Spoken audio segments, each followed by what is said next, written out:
In the dark shadows, in the white cold, fearlessly we search for knowledge new and old. We drink the strong spirits and read the ancient tomes. The order of the Abracast. We are the brave and the bold.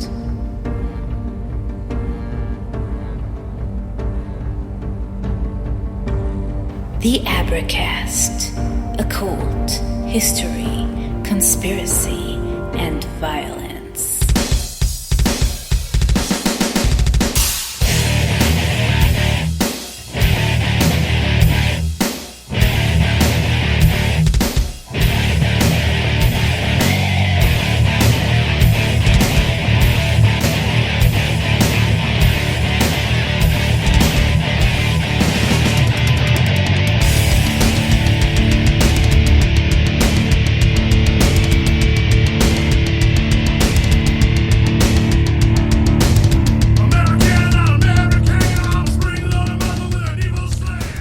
Hey, I got some pushback regarding my remarks on the Olympics opening ceremony from the last show, and how I should have been more open-minded about the Dionysus stuff and the Last Supper.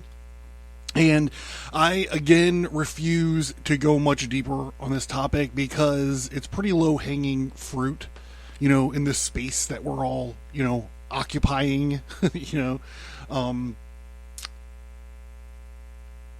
And, there's plenty of podcasts and shows out there that are still talking about it. My point is, one, drag queens are gross, okay? I don't care how their scene or whatever was staged. What the heck were they even doing at the Olympics? Why is it that every little corner of our lives in the West now have to make room for these weird dudes dressed like chicks? Two, Dionysus is cool. I actually have this amazing antique bronze Dionysus altar figure that was gifted to me by some friends. Anyways, it doesn't look anything like that blue freak with his ball bag hanging out all over the place, okay? Three, go back and listen to the last Exodus episode we did. Rise of the Golden Calf, I think, where we link the Golden Calf to weird sex stuff, child sacrifice, and now, you tell me what the fucking Golden Calf was doing on stage at the Olympic ceremony. In my opinion, the case is closed, and I'm not entertaining any more chatter about it. I will clap back. Oh, hey, I'm John Towers, and this is the Abracast. We have a long night ahead of us, my friends, and I do have my vessel of the art with my weapon of mass distraction mixed up in it right here. If you humor me for a moment, I'm going to get this party started.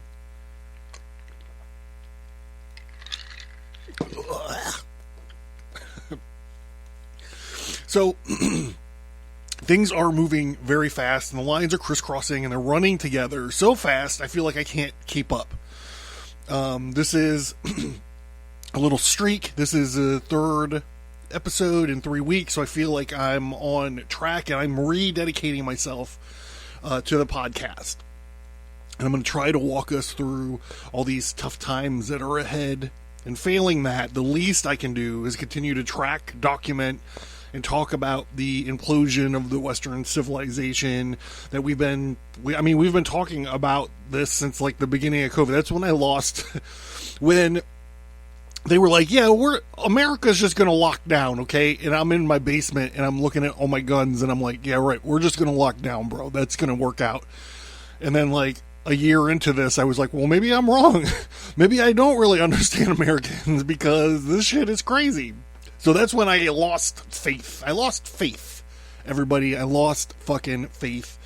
So we've been talking a lot about that. In those episodes, it was like, when we started talking about this, I think we started by examining Western philosophy. And then we start talking about Yuri Bezmenov and the decline of Western civilization, so forth, so on, and whatever. So here's where we find ourselves. Here is where we find ourselves, literally. So, tagline of the show has always been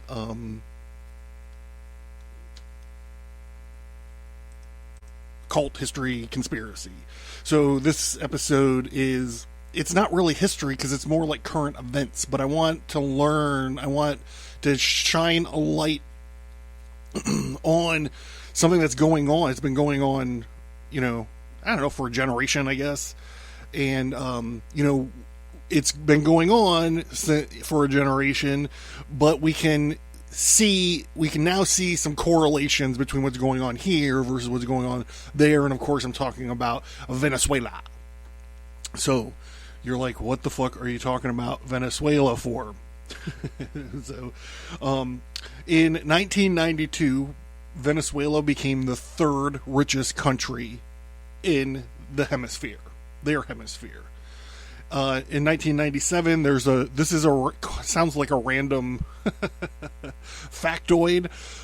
Venezuela became the second largest purchaser of Ford F-150s. So that's like the top. That's like, you know, when you're on a roller coaster and it's like,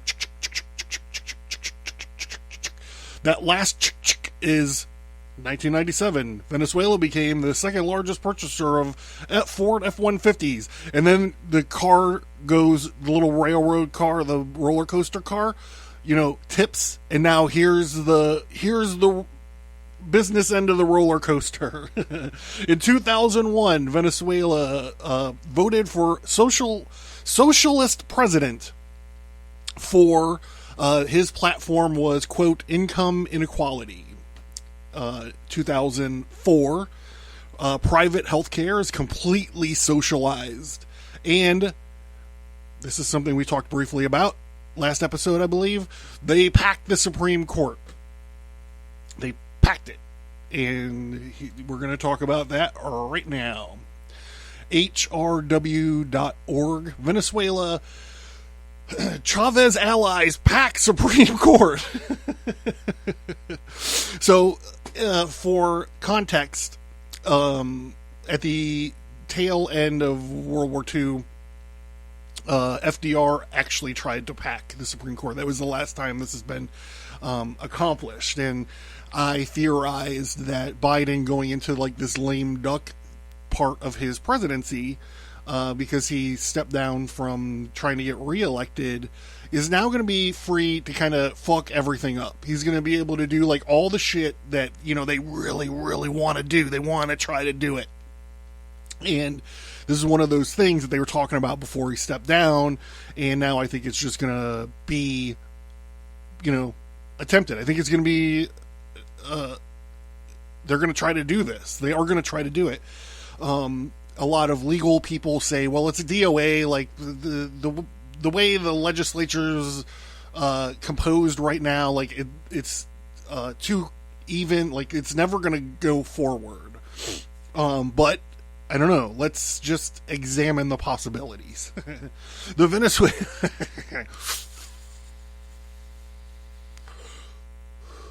Venezuelan Congress dealt a severe blow to the judicial independence by packing the country's Supreme Court with 12 new justices, Human Rights Watch said today. A majority of the ruling coalition, dominated by President Hugo Chavez, his party, named the justices late yesterday, filling seats created by a law passed in May that expanded the court's size by more than half.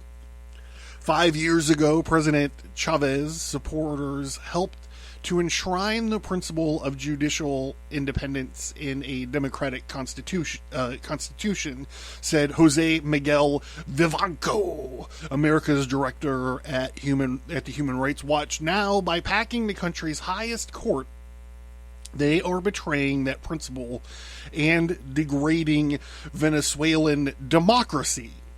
But we want to save democracy. No, we want to destroy democracy. No, but we want to save democracy. The law passed in May expanded the court from 20 to 32 members, in addition to the justices named to the 12 new seats. 5 justices were named to fill vacancies that had opened in recent months, and more than 32 were named as reserve justices for the court, members and allies of President Chavez's Fifth Republic movement, Movimento V Republica, or the MVR, form a majority in Congress. In 1992, a Constituent Assembly convoked by President Chavez drafted the Constitution that guarantees the independence of the judicial branch and the autonomy of the Supreme Court. The Constitution specifically seeks to guarantee the independence of the Supreme Court justices by establishing an impeachment process according to which justices may only be removed for serious offenses by 2/3 majority vote in Congress. So what they're talking about here and now is term limits, and Ocasio-Cortez was on the floor of the Senate or the Congress, and she said we need to begin impeachment processes on 2 of the Supreme Court justices just because they are ruling the way that they don't like. If you ask Barack Obama about this, back in 2008 or whatever it was, he would say, elections have consequences. And then there was a pregnant pause. And in that pregnant pause, you can almost hear him say, bitches. So these are the consequences of elections. And you can't just throw fuckers out because you don't like the way they're ruling. Well, I mean, I guess you could try. I guess they're going to try.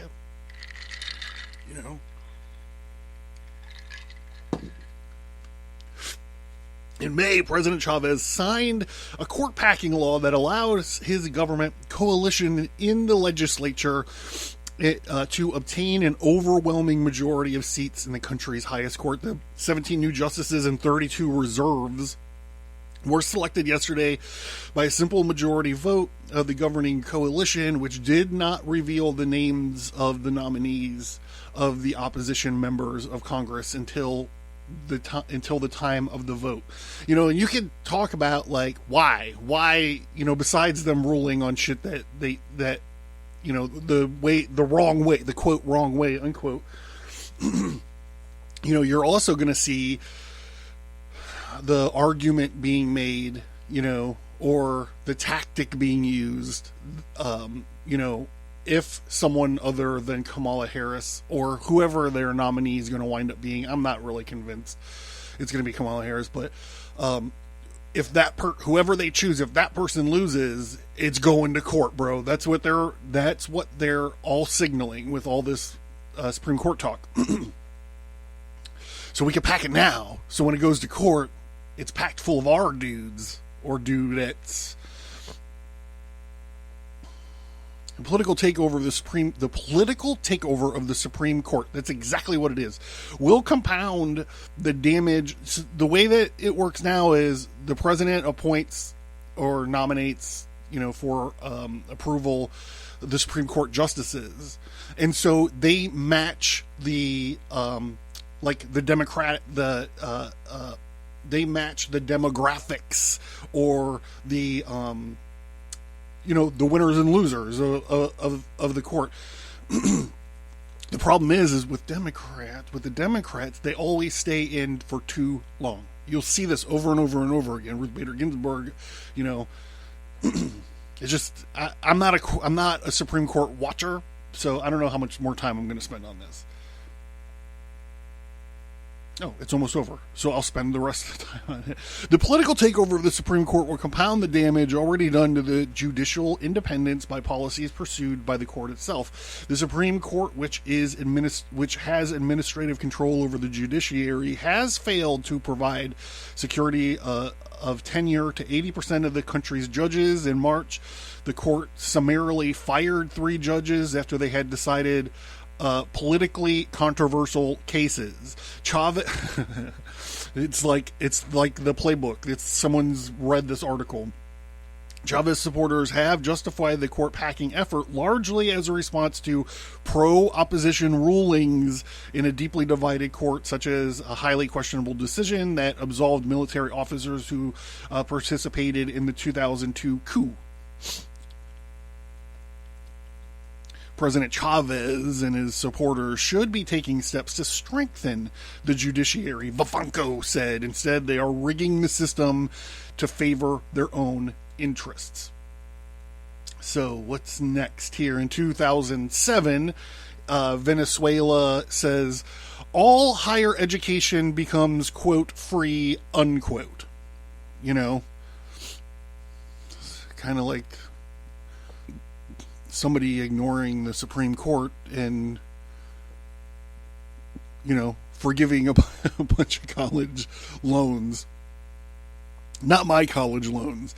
I'm on probably more watch lists, more fucking like, watch like, they're never going to pay they're never going to bribe me by paying off my college loans.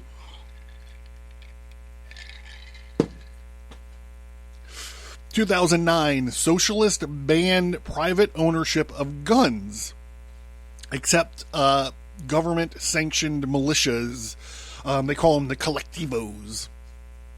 So they're like communists, or, you know. 2012.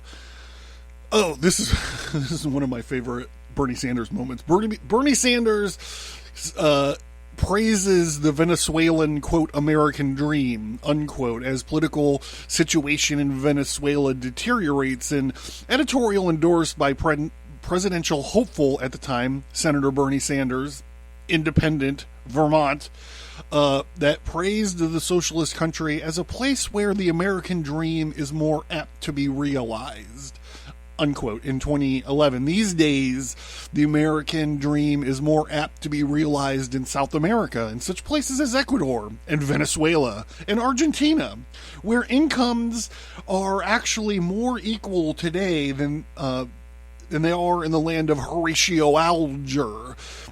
Who's the Banana Republic now? The piece states. I don't know if you asked Dershowitz.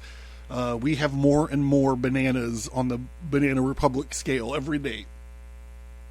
2014, opposition leaders are imprisoned. This is another thing that Venezuela beat us to, but we are trying, bro. Aren't we trying to lock up political opponents? Shamefully so. Shit. Venezuelan opposition leader sentenced to 8 years in prison. Lawyer. By Vivian Segura. This is August 4th, 2022, from Reuters. And we'll get into this article here after these messages. I'll be right back.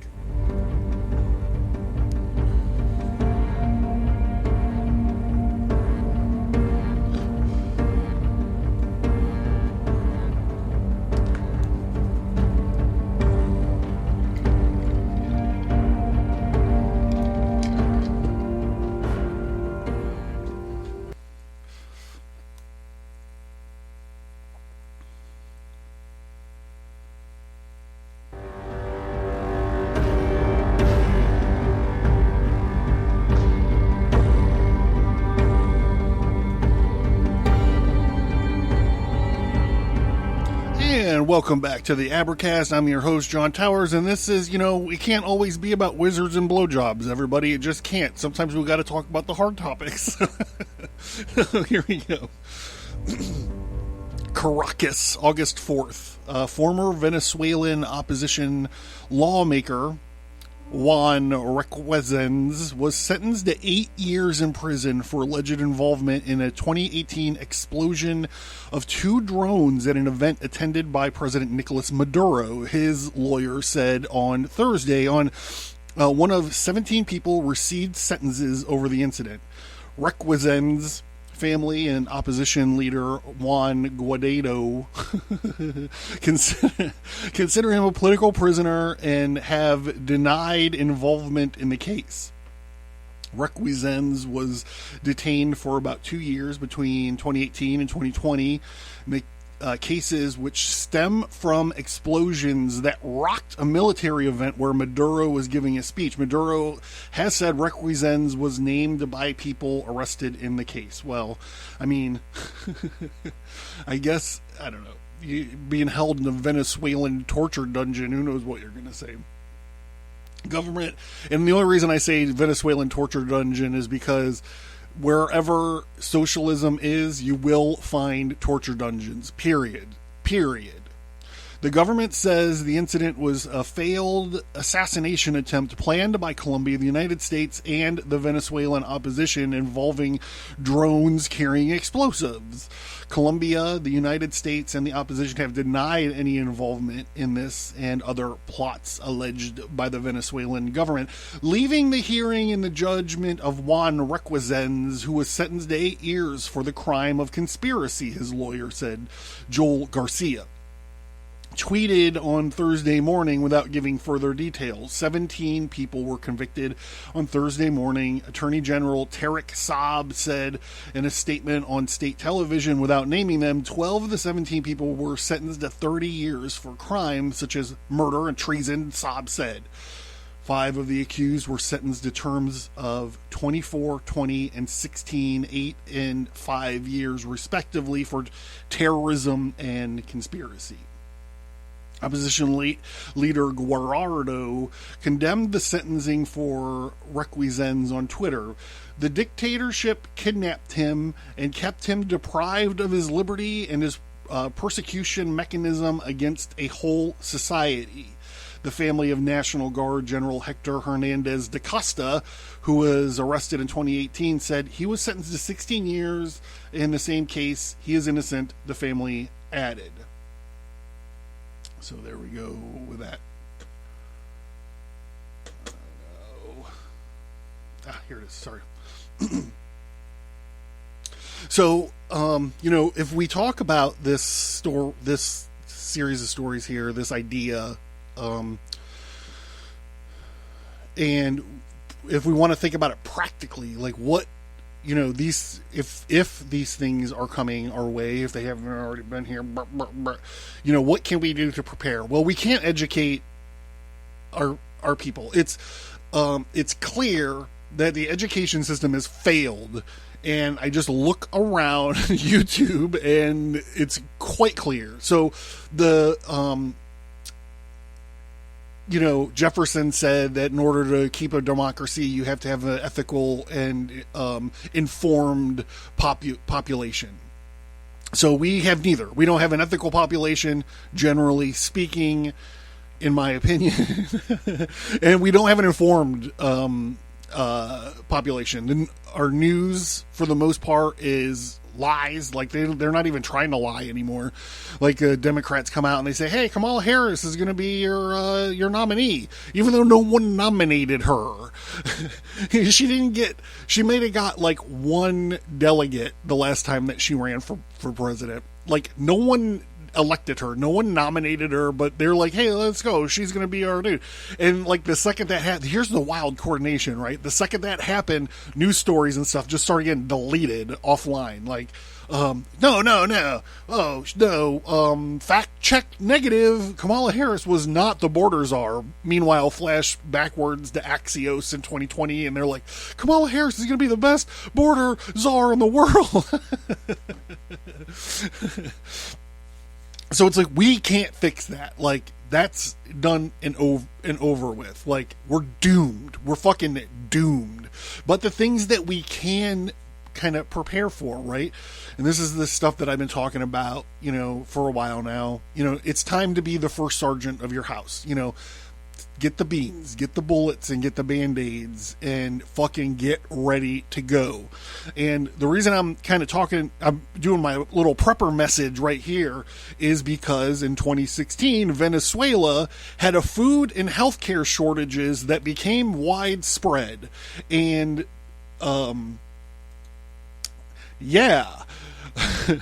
independent.co.uk. So, Sky News and UK News usually tells a straighter story than you get here. So, Venezuela crisis: zoo animals stolen and eaten amid food shortages. Scores of animals also died from starvation at a zoo in June. This is Gabriel Samuels, Thursday, 17 August 2017. So imagine becoming so fucking hungry you're raiding your zoo to fucking eat animals. That's the gist of that's what this whole article is about. But, well, you know, for those of you who crave nuance, we'll get into it a little bit. Zoo animals in Venezuela are being stolen and eaten as the country sinks further into food storage shortage crisis, local police have said. The Zuela Metropolitan Zoological Park in the city of Maracaibo reported that more than 10 species of animals had gone missing from the facility in recent weeks. Officers said that they presumed the buffaloes, the tapirs — I believe tapirs is like a pig, like a special kind of pig, I think — collared pecaries, small pig-like animals — okay, well, maybe those things are pig-like animals — had been stolen for food.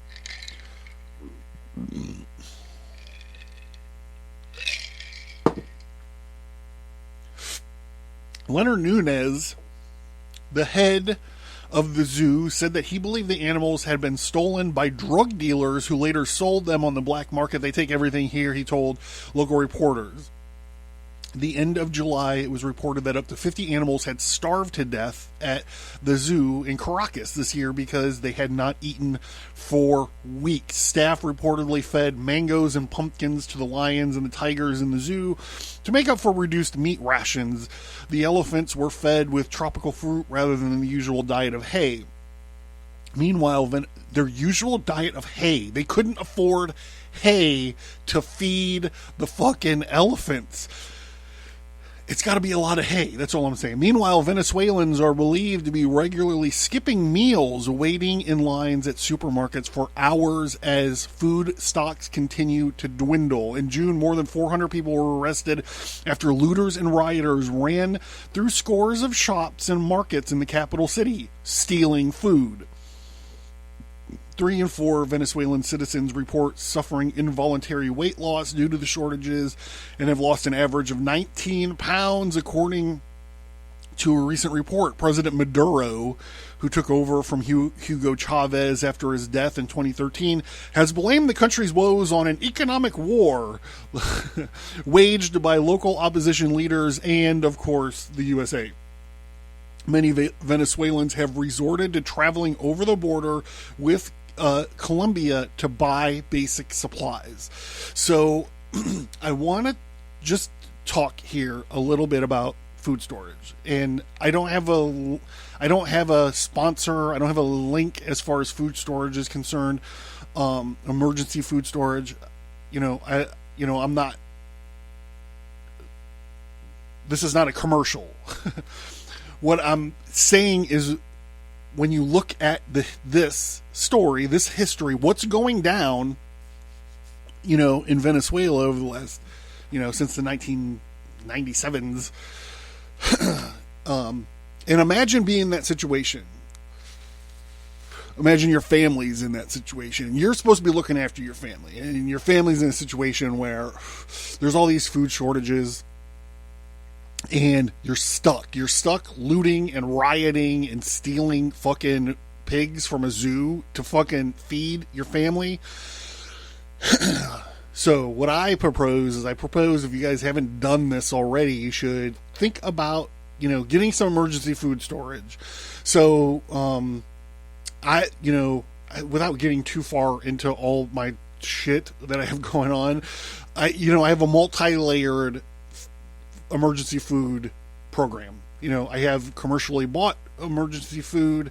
I have a box of MREs. I have packs of like lifeboat food. I have more ramen noodles than you could shake a stick at. They were they were given to me by a friend of mine. She was like, "Oh, you're prepping? Here, take all this fucking ramen noodles."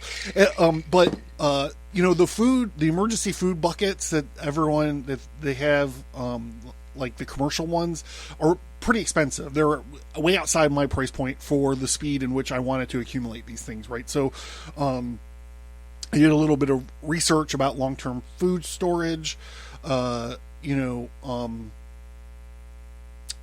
I just started building my own buckets. I started building my own food storage buckets. I built 4 of them at a time, squirrel them away. They're there. They will last for at least 25 years, and I don't want to turn this whole episode into like long-term food storage porn.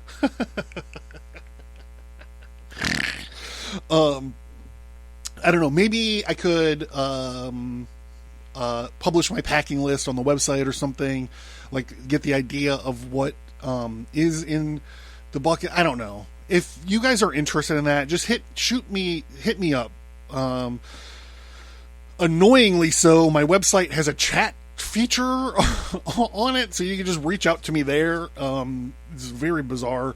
Or shoot me an email, whatever you guys want. And if you're interested in the packing list or some reference material or information on these food buckets that I'm making, I mean, they're pretty sweet. Like, I got like boxes of like old style military can openers. So like there's that and a Chemlite taped in each one, an inventory packing list, what you could do with all of the ingredients that are in the bucket. Cause that's the main difference, right? It's not like vacuum packed, sealed, dehydrated, food, that all you have to do is add water and cook it. It's not like that. It's, 2 pounds of rice and beans and whatever. So you have a little bit of agility, what you could do with them.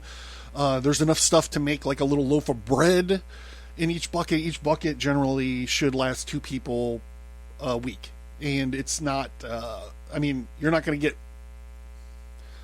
it's not like living high on the hog. It's like the basics, like you have something, you got something. So anyhow, if you're interested in more information about, these kind of homemade ghetto-wise long-term food storage buckets, hit me up and I'll make them available. If there's enough requests, I'll do whatever. Anyhow, let's get back to Venezuela. How Venezuela went from the richest economy in South America to the brink of financial ruin. This again is the Independent. Soaring crime, hyperinflation, soaring crime, check. Hyperinflation, check. Food storage, check. Shortage, God, Freudian fuck. Food shortages, check. Established democracies are not supposed to implode like this. How did post-Chavez Venezuela go from the richest economy in South America to the brink of social and financial ruin? Max Fisher and Amanda Taub, 21 May 2017. Look, Hugo Chavez is fat. They're always like that. Let them eat cake, that's the kind of situation. Venezuela, by the numbers, resembles a country hit by civil war. Its economy, once Latin America's richest, is estimated to have shrunk by 10% last year. 10% shrinkage in a year. We're going to see that. We are going to go through this. They just keep printing this money, and that's what's happening. Worse even than Syria's GDP shrank by 19%. South America, the South America country is the world's worst inflation at more than 700%. Is what happens when you give everyone free higher education. Nearly double that of the second-ranked South Sudan, rendering its currency almost worthless. In a country with the world's largest proven oil reserves, food has grown so scarce that 3 in 4 citizens report involuntary weight loss averaging 19 pounds a year. We already know this. City streets are marked by black markets and violence. The last reported murder rate in 2014 was equivalent to the civilian casualty rate in 2004 Iraq. Its democracy, long a point of pride, became the oldest to collapse into authoritarianism since World War II. Power grabs, most recent to replace the Constitution, have led to protests and crackdowns that have killed dozens just this month. Established democracies are not supposed to implode like this. Stephen Levinsky, a Harvard University political scientist, says Venezuela is one of only 4 or 5 ever among those. None was as wealthy or fell so far in most cases, he says. The regime quits before it gets this bad. Venezuelan crisis came through a series of steps whose progression is clear in retrospect, and some of which initially proved popular. The two-party establishment is ready to break. A democracy founding in 1958, the country's 3 leading parties, later narrowed to 2, agreed to share power amongst themselves and oil revenue among their constituents. Their pact, meant to preserve democracy, came to dominate it. Party elites picked candidates. Well, we're seeing that. I actually have a whole episode coming up on the American coup that's happened. We've actually experienced, well, now we're in the middle of our second one. Interested in that, but both have to do with this sentence. Party elites picked candidates and blocked outsiders, making politics less responsive. The agreement to share wealth fostered corruption. Economic shocks in the 1980s led many Venezuelans to conclude the system was rigged against them. In 1992, leftist military officers led by Lieutenant Colonel Hugo Chavez attempted a coup. They failed and were imprisoned. Their anti-establishment message resonated, catapulting Chavez to stardom. The government instituted a series of reforms that were intended to save the two-party system, but that may have doomed it. A loosening of the election laws allowed outside parties to break in. The president freed Chavez, hoping to demonstrate tolerance, but the economy worsened and Chavez ran for president in 1998, and his populist message of returning to power to the people won him victory. Populism, hold on, before we get to this next part, I gotta just do this. I'm sorry. I apologize. See the last couple episodes on my rant against these incessant fucking commercial breaks. I hate them. It gives me time to do this.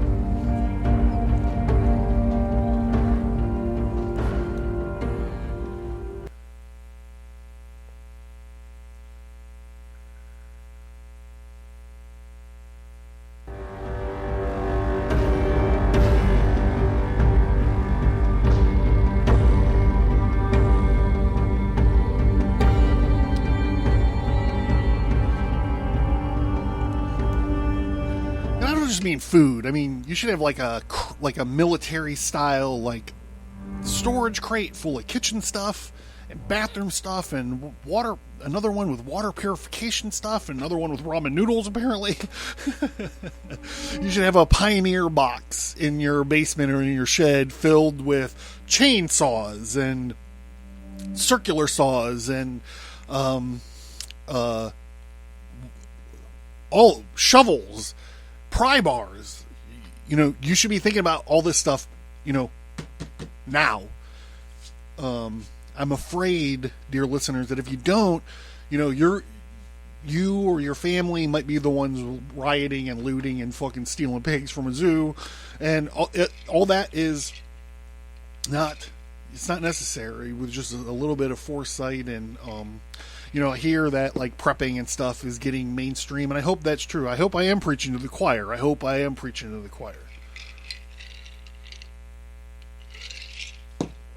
All right, right, back to this. Populism's unwinnable war with the state. Despite Chavez's victories, the two parties still dominated government institutions, which he saw as antagonists or even potential threats. He passed a new constitution and purged government jobs. Some moves were broadly popular, like judicial reforms and reduced corruption. Others, like abolishing the legislature's upper house, seemed to have a broader aim. He was reducing potential checks on his authority, says John Canary, a Dartmouth College political scientist. Beneath the revolutionary language was pretty savvy institutionally engineering. Distrust of institutions often led populists who see themselves as the people's true champion, the consolidated power, but institutions sometimes resist, leading for tit-for-tat conflicts that could weaken both sides. Even before the economic crisis, you have two things that political scientists all agree are the least sustainable basis for power: personalism and petroleum. Levitsky says, referring to the style of government that consolidates power under one single leader. When members of the business and political establishment obtained to a series of executive decrees in 2001, Chavez declared them enemies of the people's revolution. Because populism describes a word divided between the righteous people and the corrupt elite, each round of confrontation, by drawing hard lines between legitimate and illegitimate points of view, can polarize society. Supporters and opponents of a leader like Chavez come to see each other as locked in high-stakes struggle justifying extreme action. That sounds familiar. That's ringing a bell. I can't quite place it. Coup escalates conflict beyond ideology. In 2002, amid an economic downturn, outrage against Chavez's policies swelled into protests that threatened to overwhelm the presidential palace. When he ordered the military to restore order, it instead arrested him and installed an interim leader. Chavez's foreign policy shifts, aligning with Cuba and arming Colombian insurgents, had angered some military leaders. His war on the elites turned out to carry risks. The coup leaders overstepped, dissolving the constitution and the legislature, sparking counter-protests that quickly returned Chavez to power. But his message of a revolutionary struggle against internal enemies no longer felt like a metaphor for reducing poverty. Canary calls it a hugely polarizing moment that allowed Chavez to portray the opposition as trying to sell Venezuelan interests out. He and his supporters now saw politics as a zero-sum battle for survival. Independent institutions came to be seen as sources of intolerable danger. The licenses of critical media outlets were suspended. When labor unions protested, they were weakened by blacklists or replaced outright. When the courts challenged Chavez, he gutted them. Suspending unfriendly judges, packing the Supreme Court with loyalists, and the result was an intense polarization between two segments of society who now saw each other as existential threats, destroying any possibility of compromise. So when you see like well-known figures, or I don't know, whatever, talking about like, totally egged on by like the Civil War movie that just came out and all this stuff, and they're like, America can never get to this. And I'm here to tell you, I think that you're wrong. I think that you're wrong. When I saw that they attempted to assassinate Trump, I yelled up to my wife, and I'm like, they just tried to fucking kill Trump. And she ran down the stairs, and we got the sort of news that it was just a graze, and he stood up and did his fight bit, which was all fucking phenomenal, amazing political theater in the face of almost getting your fucking head blown off. I cannot believe that fucking guy did that. Anyhow, the first thing that I said to her after it like kind of sunk in, I was like, if they would have killed him, we would be living in a different world. America current year would be radically different. Pre-Trump assassination, post-Trump assassination. I can't even wrap my head around what it would look like, but I know it would be a seismic shift. It probably something that we've never seen in the world, probably in the world. I'm not even talking local news, bitch. Like, turn off NBC. I'm talking about the fucking world. That's what I'm talking about.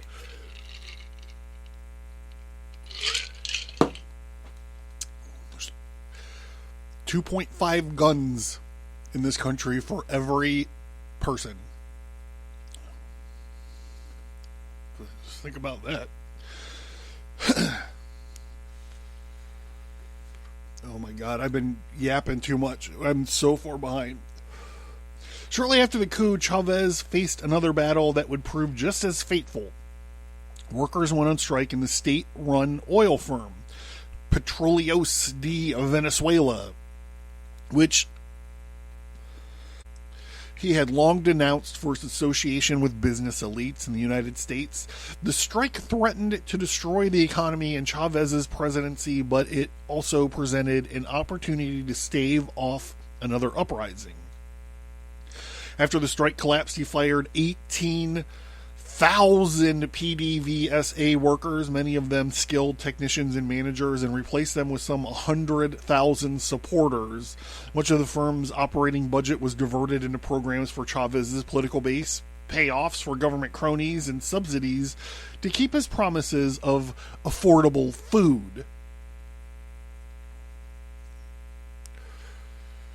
In 2011, $500 million from PDVSA pension fund found its way into a pyramid scheme run by government-linked financiers, none of whom faced prosecution after running on smashing the corrupt elite.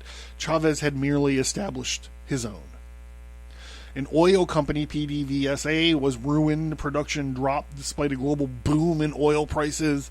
The injury rate measuring in lost man hours more than tripled in 2012. A refinery exploded and killing at least 40 and causing $1.7 billion in damage, suggesting that even maintenance budgets had been siphoned off.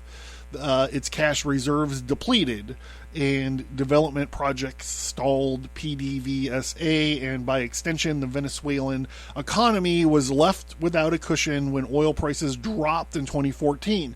Chavez set up Venezuela not just for an economic collapse, but also a political crisis. If his supporters relied on oil-fueled patronage, what would happen when that money ran out? In 2002, coup taught Chavez that the 2002 coup taught Chavez that an alliance of convenience with unarmed groups such as the colectivos would help him control the streets where protesters had almost brought him down. The colectivos, with funneled money and arms from the state, became political enforcers. Protesters learned to fear these men who arrived on Chinese-made motorcycles to disperse them, often lethally. The collectivos grew in power, challenging the police for control. In 2005, they expelled the police from a region of Caracas, the capital that had tens of thousands of residents. Though the government never officially approved such violence, it publicly praised collectivos, granting them tacit impunity, many exploited this freedom to participate in organized crime. Alejandro Velasco, a New York University professor who studied the collectivos, said that a group were later joined by criminal opportunists who learned that aiding a little ideology to their operations could win them impunity.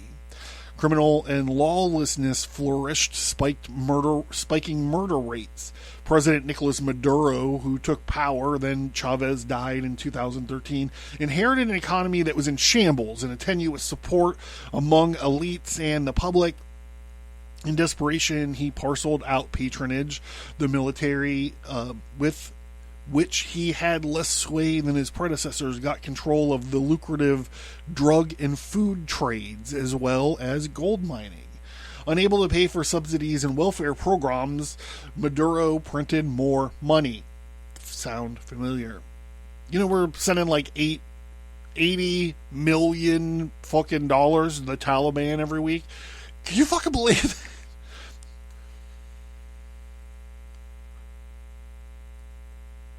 Unable to pay for subsidies and welfare programs, Maduro printed more money. When this drove up inflation, making basic goods unaffordable, he instituted price controls and fixed the currency exchange rate. So this is funny because in my own little world right now, I'm seeing this. Not the inflation. Jesus, of course I'm seeing that. But right now, because I live in Pittsburgh or Pennsylvania, I get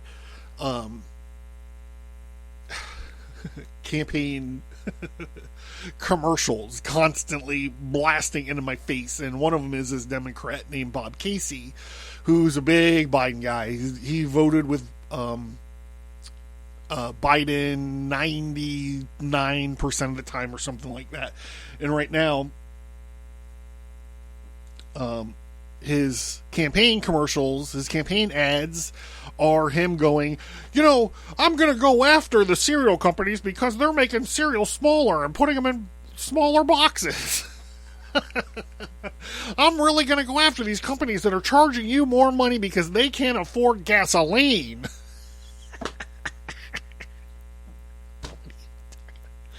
This made... When's the last time you filled up your tank of gas, Bob Casey? Like, fuck, what the fuck are you even talking about?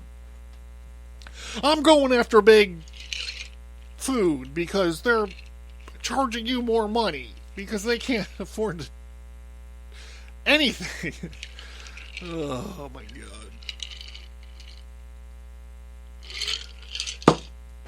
I mean, I'm not even halfway done with this. Damn it. This made many imports prohibitively expensive. Business shut down. Maduro printed more and more money, and inflation grew and grew again. Food became scarce. Unrest deepened, and Maduro's survival grew more contingent on handouts he could not afford. This cycle destroyed Venezuela's economy. It also worsened street violence with government stores empty, black markets mushroom, collectivos less reliant on government support took command of the informal economy in some areas, and they drew more violent and harder to rein it in. Maduro tried to restore order in 2015, deploying this is a great way to destroy he deployed heavily armed police and military units, but the operation became bloodbaths. Velasco says many officers turned to criminality themselves. The political system, after years of erosion, had become a hybrid of democratic and authoritarian features. A highly unstable mix, and internal rules can shift day to day. Rival power centers compete fiercely for control. Such systems have proved far likelier to experience a coup or a collapse. Maduro has struggled, as leaders of the hybrid systems often do, to assert control. Without Chavez, without Chavez's personal connections or deep pockets, he had little leverage with the authoritarian element dominated by political and military elites. Because he is deeply unpopular, his hold over the democratic institutions may be even weaker. And this paragraph right there leads right into current events. It leads right into what's going on in Venezuela today. Sal, after opposition groups won control of the legislature in 2015, tensions between those two systems exploded into outright conflict. The Supreme Court, stacked with loyalists, briefly sought to dissolve the legislature's power. This month, Maduro said he might seek a new constitution. You know, that we hear that all the time. You know, our Constitution is a dead document. It's a living document. Venezuela's paradox, Levitsky says, is that the government is too authoritarian to coexist with democratic institutions, but too weak to abolish them without risking collapse. I think that is applicable today to the U.S. as well. Protesters have spilled into the streets, but appear deadlocked with security forces and colectivos. Francisco Toro, a Venezuelan political scientist, says it is unclear whose side the military would take if called to intervene, with neither side able to exert control, little in the way of an economy or public order to take over, and a political system seemingly unable to break or bend. Venezuela has brought itself from wealth and democracy to the brink of collapse. And I'm John Towers, and this has been the Abracast. Think about some long-term food storage, guys.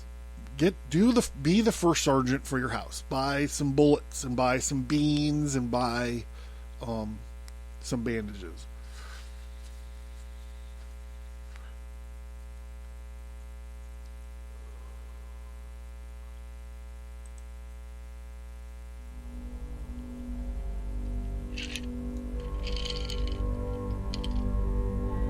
Are you interested in the occult, history, conspiracy, and violence?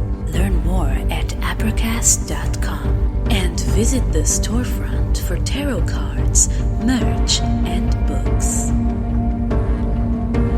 Support the show. Get access to the show archive at subscribestar.com.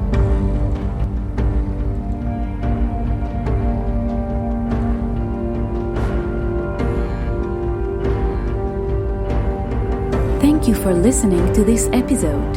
Send an email or visit us on social media to let us know what you think about this topic. And please remember to leave a 5-star rate and review.